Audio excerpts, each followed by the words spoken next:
Hey, it's Keith with the Spider-Man list. So if you've been following any of the Marvel news lately, you'll see that rumors about a Drew Goddard written and directed Spider-Man movie is what the reboot will be, is what the first Spider-Man movie will be.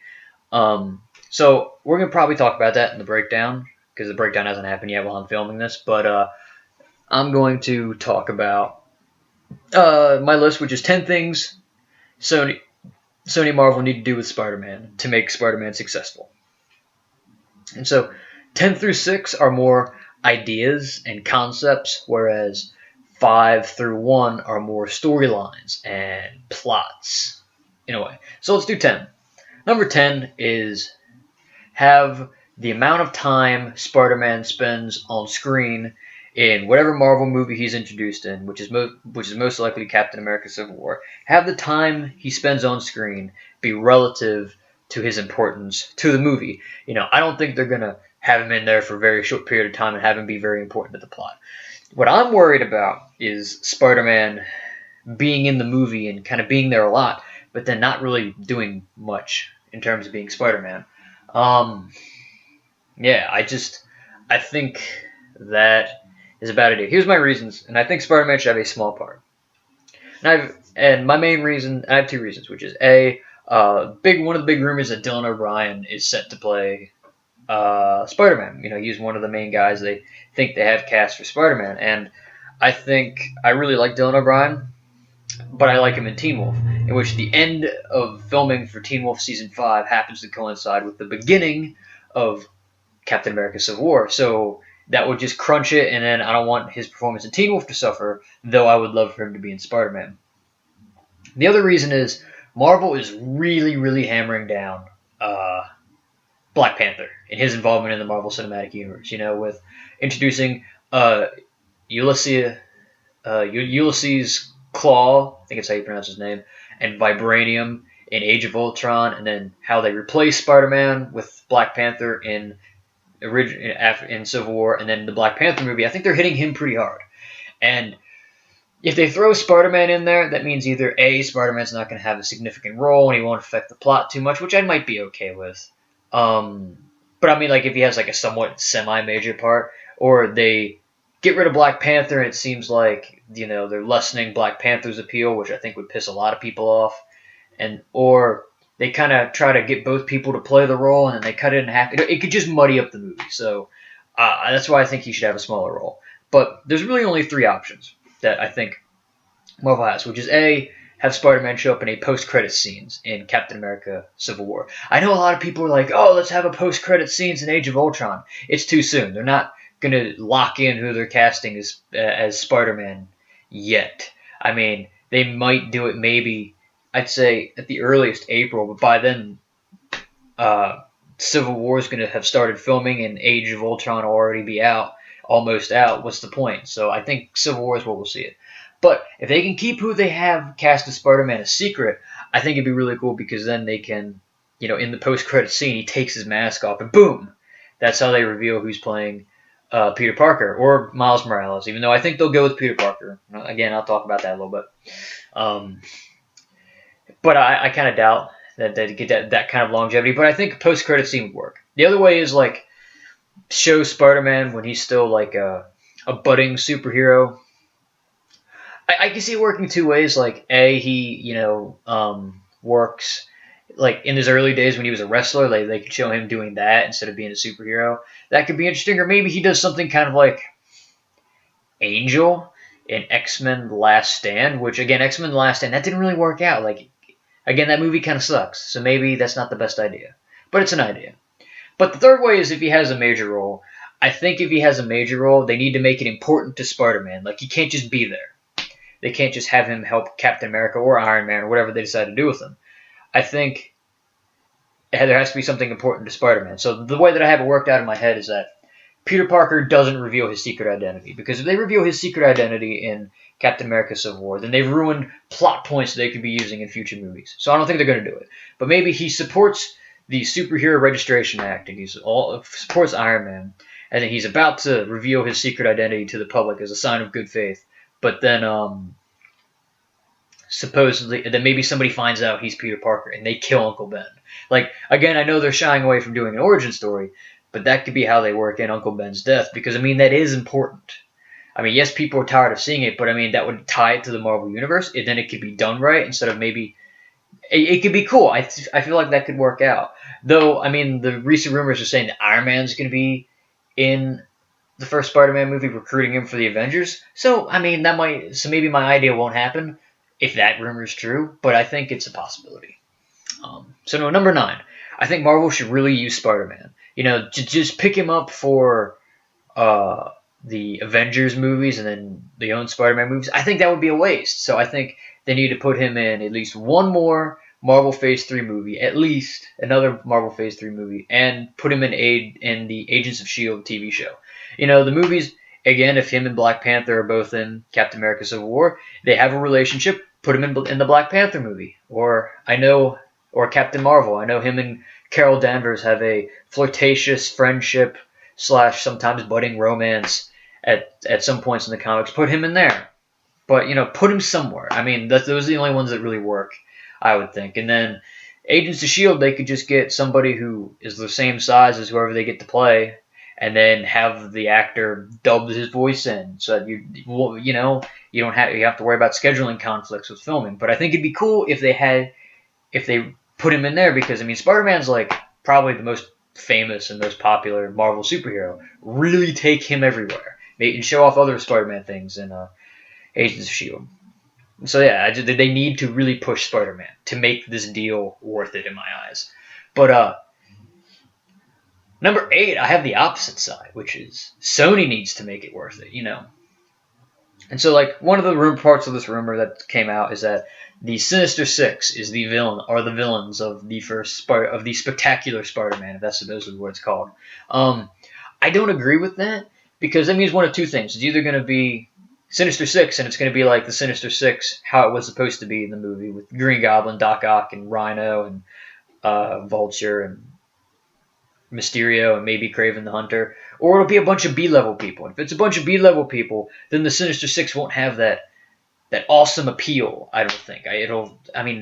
People might not take it seriously. Whereas, if it's the first movie and they introduce all these supervillains, then if they bring Kraven back later, I think it'll just muddy their reputation. Because then, you know, Kraven's a cool supervillain.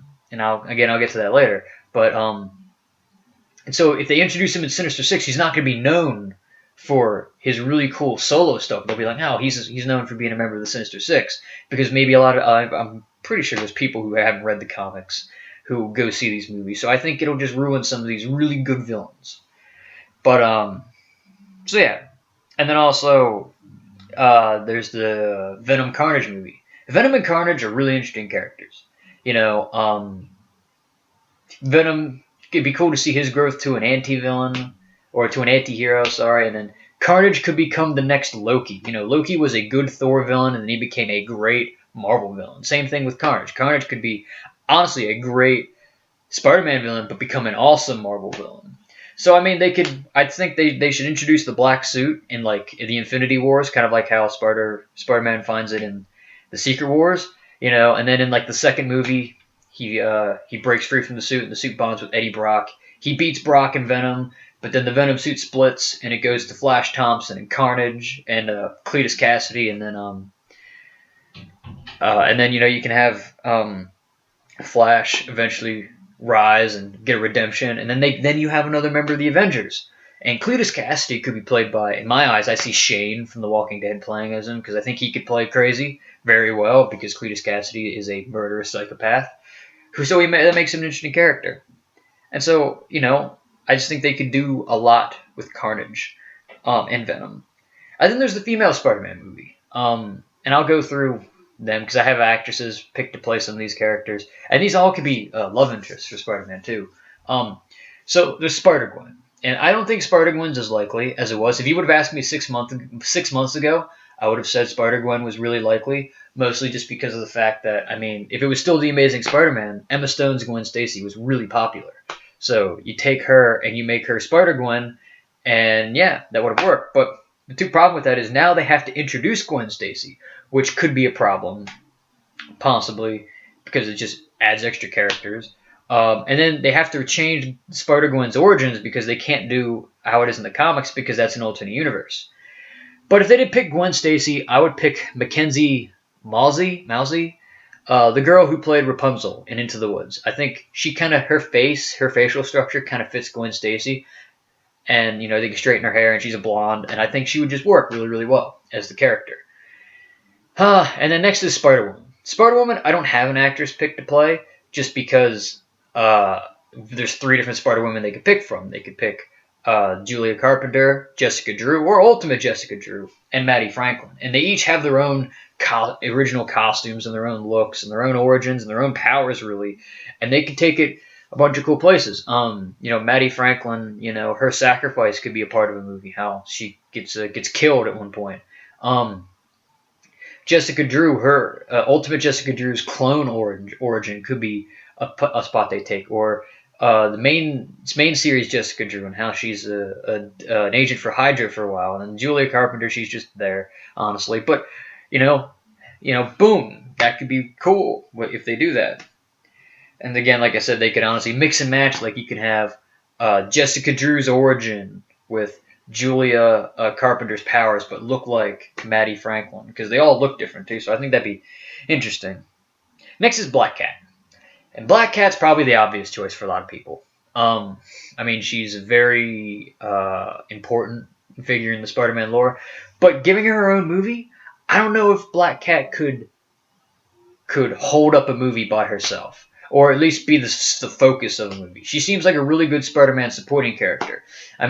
Yes, she's gone off and had her own comic series, but nothing that's really taken off, at least in my eyes, and how it is. She works really, really well as a supporting character. So they can make a movie. I don't know how well it'll work, but they could. They could, just give her a supporting role, which I think would work. Her being a supporting role to Spider-Man could be cool. They could use her as a plot device. Felicia Hardy is, something the comics never does that the Spider-Man animated series from the 90s did, was they explored Peter Parker's relationship with Felicia Hardy, along with Spider-Man and Black Cat. So I think that could be something that they do, and they could use it as a walking plot device, because in that show, Felicia Hardy plays the role of Gwen Stacy, so maybe kill her off like they do Gwen Stacy. I don't know. It's an idea. It's probably not a popular one, but it's an idea. Make her a villain. I know she goes from being a criminal to Spider-Man's love interest to being a criminal again in the more recent comics. So, they could play off that, have her become a villain eventually. Or something that I really think would be cool is she has a relationship for a while with the Daredevil in the comics. And hey, they're starting up a Daredevil Netflix series now. So put her in there, introduce her in the Netflix series and bring her over to Spider-Man. Or vice versa. They could do a lot with that. And the person that I would pick to play Felicia Hardy is Gage Golightly, who played Erica on Teen Wolf. Now, that could work because, one, her and Dylan O'Brien kind of had this kind of flirtatious relationship in a way when she was on Teen Wolf, if they picked Dylan O'Brien. But Felicia Hardy has to be the hot girl in school, and then Black Cat just radiates sex appeal and sexiness, which Gage Golightly, again from watching Teen Wolf, can do. So I think she'd be perfect. But if I had to pick somebody for them to make a movie about, I would pick Silk. Why? Because one, Silk is an Asian American woman, so there's your diversity that everybody wants in Marvel movies now. She's new, so it's a clean slate. They can make the character better, and also the character is like there's a battle going on right now in Spider-Man comics over whether or not she's a good character. A lot of people don't like her because they feel like she muddies up Spider-Man's origins, being that she was bitten by the same spider that bit Peter Parker. And then some people love her because it's like, oh, this is so cool. We're still finding out more. So, give her a chance to really shine as a character on screen. And again, going with Teen Wolf alumni, that's something that Dylan O'Brien has a history of working with. Arden Cho, who's proven that she can be an action star and take very physical training and do some of her own stunts from Teen Wolf. I think she could pull off the role of Silk, and it could just be really cool. I just think they should just explore other avenues other than Gwen Stacy and Mary Jane for Peter Parker's love life. I think that's gotten stale. But if they do use Mary Jane, which I think they should at some point, they should use Mary Jane at some point. Honestly, Shailene Woodley would work because she was supposed to play MJ originally in The Amazing Spider-Man 2, but they cut her out. I mean, I hope they put out a version of the movie sometime soon where she's in it because I just want to see how that all worked out. So yeah, and that's that. What are we going to do? Number 7, I have introduce Norman Osborn as the villain behind everything. Kind of like in the Ultimate Comics, just make him be Peter Parker's main villain. And then maybe when Sinister Six comes around, make Sinister Six the last movie. And that's when he becomes the Green Goblin and he takes on Spider-Man. That could be really cool. And I thought maybe Robert Englund could play Norman Osborn, but then I don't know if Robert Englund could do a physical role. I just like his voice. I think he could do a great Green Goblin voice. And so number 7 was really quick. And then number 6, I have Takeoff of the Ultimate Comics and the Spider-Man animated series. Both of those are really cool because they're a little bit more imaginative, I think, than the mainstream Spider-Man, the Amazing Spider-Man comic line. The Ultimate Comics, I mean, they take things even like, I mean, hell, in the Ultimate Comics, Reed Richards is now a supervillain, and so is Black Widow. Like, they throw things out of left field, and also with Peter Parker being in high school, that kind of fits the timeline.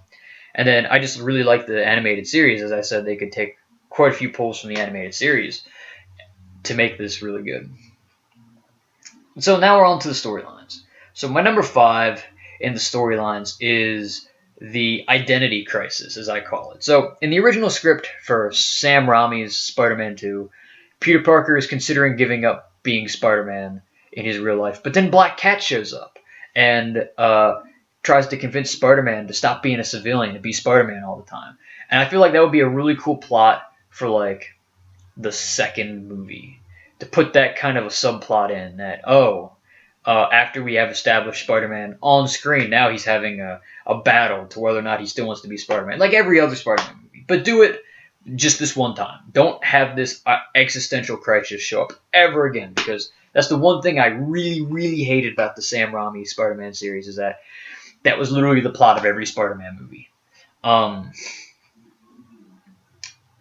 But yeah, I think that would be cool. That's the way they can introduce Black Cat, and it's an unused plot line that I think would work.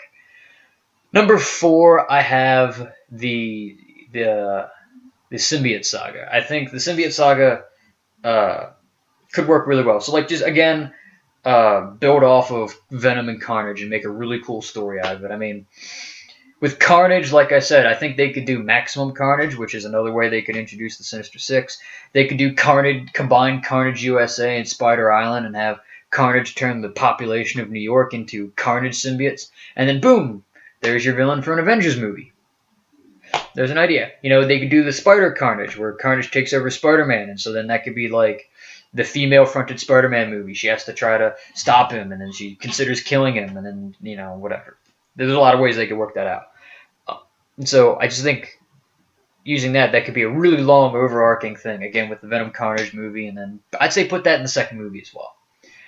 Number 3, I have the Clone Saga. And not the normal, like the Amazing Spider-Man Clone Saga. I have the Ultimate Clone Saga. Because the Ultimate Clone Saga, they can do so much. Because, 1, they can introduce Doc Ock. Because in the Ultimate Comics, Doc Ock is the guy who starts creating Peter Parker clones. They can introduce Scorpion, because in the Ultimate Comics, Scorpion is a Peter Parker clone.